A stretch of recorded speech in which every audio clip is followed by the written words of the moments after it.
tidak ada air hujan yang masuk. Kita panas ambil dari fiber. Oh ya guys, pesan saja atau istilah itu berbagi pengalaman. Kandang itu harus ada sinar matahari masuk guys, wajib itu guys ya. Jangan tertutup seperti yang bagian sini, ini tidak boleh tertutup rapat seperti ini, tidak boleh. Harus ada sinar matahari masuk, walaupun sedikit harus wajib ada sinar matahari masuk guys. Sebab kata ilmu kedokteran itu guys, ada sinar matahari masuk itu semua bakteri dan virus itu mati guys.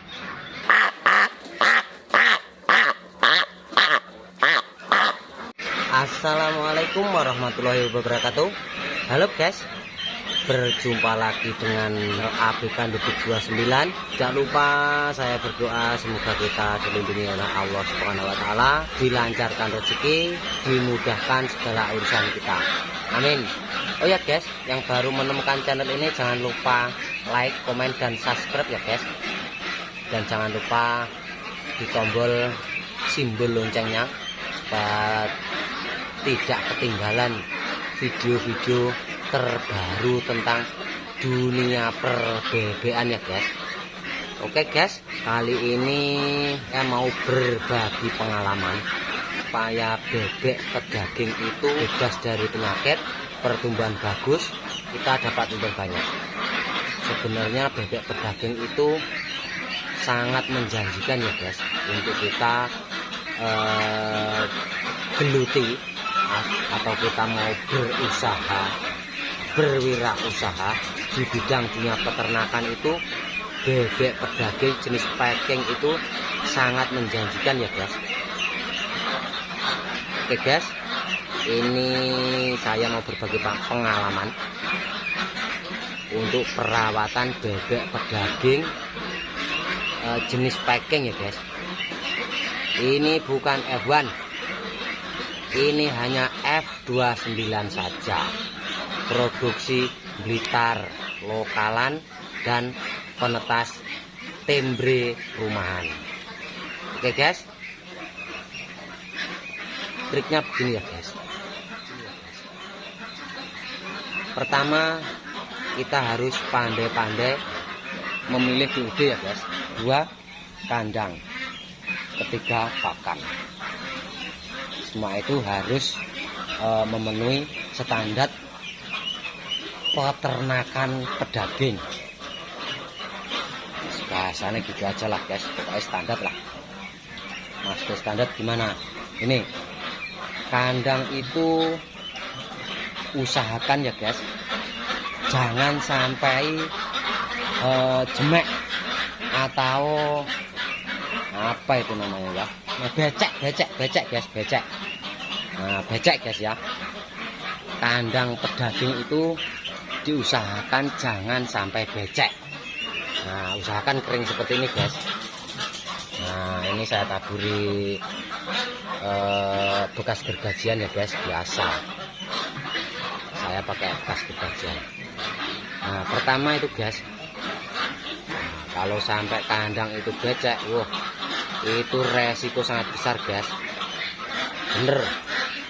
Itu pertama untuk kesehatan bebek itu sendiri, bisa terserang bermacam-macam penyakit.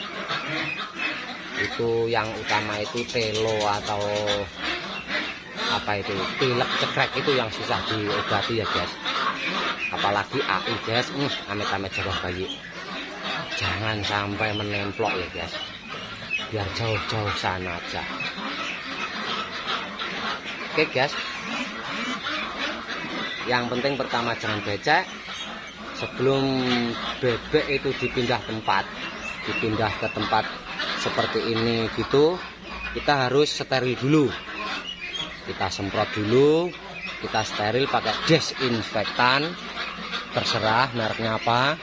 Setelah kita semprot semuanya merata, dirasa sudah cukup, lalu kita taburi. Kalau punya bekas gergaji gini, kita taburi bekas gergajian ya guys, supaya tidak becek. Nah, lihat saja guys, ini umur berapa ini, 12 apa 15 ini, lupa ini guys. Ini jumlah 400 ekor. Kemarin mati berapa ini, kemarin mati kalau enggak 2 ya 3 ini. Di rumahan saja, produksi F29, ABK beduk 29. Nah, sehat-sehat ya guys. Nah, yang penting itu kandangnya steril guys. Kandang steril, bekas bebek yang lama itu disemprot dulu biar steril. Setelah itu kalau ada ditaburi umput gergaji. Nah, umput gergaji kalau ada. Tapi kalau untuk sekam itu saya sudah tidak menggunakan, sudah lama ya guys. Sekam itu beresiko tinggi guys. Sebab bagian yang bawah itu kalau untuk sekam guys, itu tidak bisa kering. Bahasa Jawane ngesep banyu. Apa itu? Airnya mengendap itu guys di bawah itu. Kalau sering kita taburi, itu nanti bagian yang bawahnya itu, yang atas bener kering guys. Tapi kalau untuk yang bawahnya itu dicoker, biasanya itu mengendap air, dan di situ nanti banyak sekali biasanya ulat-ulat dari lalat itu guys. Itu ulat itu bahaya dan bisa menimbulkan atau mengakibatkan bermacam-macam penyakit khusus untuk bebek. Nah, seperti itu ya guys. Kalau trik saya memang seperti itu. Jadi sebelum bebek itu dipindah ke sini dari tempat yang agak sempit, yang sebelah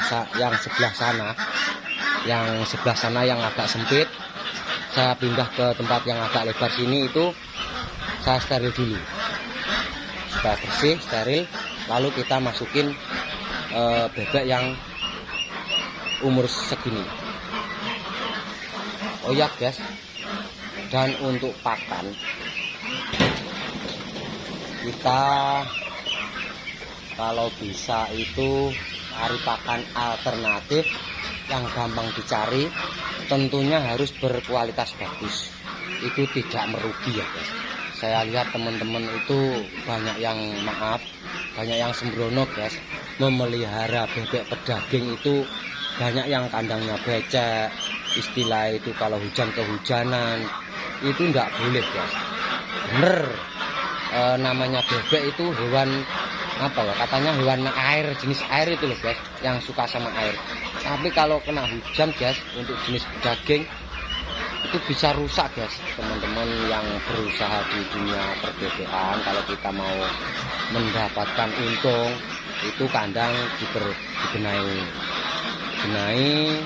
terus jangan diusahakan jangan becek itu guys, di steril dulu, itu wajib guys itunya. Kalau kita bermain dunia bebek pedaging ini modalnya juga tidak sedikit, banyak sekali. Kandang saya ini tidak terkena hujan sama sekali ya guys, bebeknya tidak kehujanan sama sekali, tertutup rapat. Nah, kita sinar matahari ngambil dari fiber situ, tepatnya di atasnya tempat minum itu kita kasih fiber seperti itu. Nah, semua tertutup ya guys, tidak ada yang terkena hujan.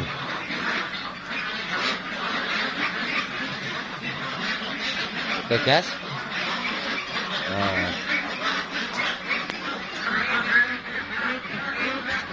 ini DOD baru turun ya guys. DOD baru turun sekitar umur 4 hari. 3 hari di karantina di box, 4 hari turun. Sebelum turun ke sini guys, lagu wajib itu pasti saya steril dulu. Saya semprot steril seret semua. Setelah dirasa sudah steril, kita taburi seperti biasa. Limbah gergaji ya guys. Nah, ini cuma 200 ya guys. Tuh DOD cuma 200. Nanti yang 200 menyusul. Selang 3 hari itu kita campur enggak apa-apa. Kalau saya biasanya 400 itu dua umur enggak masalah, tapi selang waktu cuma sekitar 3 harian. Nah, ini kandangnya keren ya guys, bener-bener keren loh. Nah, keren ini guys. Ini kita taburi lembah gergaji. DOD nya ini guys, F29. DOD calon 2 api seperti ini guys modelnya. Berbadan delosor, berleher pendek. Nah itu guys, ini umur 4 hari ya guys, 4 hari turun sini. Ini ya dibilang DOD tembre lah, DOD tembre, made in rumahan, made in ABK Bedug 29. Oke guys, tolong diperhatikan untuk kandang, jangan sampai becek. Sebelum diturunkan ke tanah itu kita kasih steril dulu. Setelah kita steril, kita kasih lembah gergaji gitu supaya biar tidak becek. Ini sudah tidak ada pemanas ya guys, langsung ini turun kemarin. Ini sudah tidak memakai pemanas sama sekali. Kandang sudah tertutup, tidak ada air hujan yang masuk. Kita panas ambil dari fiber. Oh ya guys, pesan saja atau istilah itu berbagi pengalaman. Kandang itu harus ada sinar matahari masuk guys, wajib itu guys ya. Jangan tertutup seperti yang bagian sini. Ini tidak boleh tertutup rapat seperti ini, tidak boleh. Harus ada sinar matahari masuk, walaupun sedikit harus wajib ada sinar matahari masuk guys. Sebab kata ilmu kedokteran itu guys, ada sinar matahari masuk itu semua bakteri dan virus itu mati guys. Makanya penyemprotan itu yang bagus atau steril kandang itu yang bagus itu di waktu matahari tidak ada. Kalau pagi ya pagi sekali sekitar jam 5 atau gimana itu. Kalau untuk sore yaitu menjelang maghrib atau setelah maghrib itu bagus. Sebab bakteri atau virus itu berkembang biak di tempat yang lembab. Pertama, kedua tidak ada sinar matahari.